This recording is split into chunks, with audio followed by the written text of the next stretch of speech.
Guys, update natin, no? So yung setup natin nakaraan is 11 grams straight lang, no? So tinry ko siya sa stock type. Maganda yung output niya. Pag dito kasi sa sun racing natin, parang walang arangkada siya eh. Kasi yun ang gusto kong maarangkada eh. So ngayon naman is nagbaba tayo ng bola. 10 straight naman siya ngayon. So maganda yung ano niya, response niya. Maganda yung arangkada niya.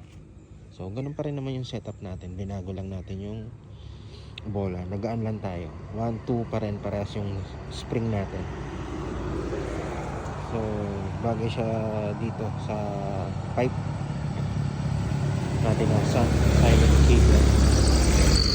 Naka 10 straight lang tayo ng bola. So yung 11 grams is maganda sa ano, sa stock pipe, no?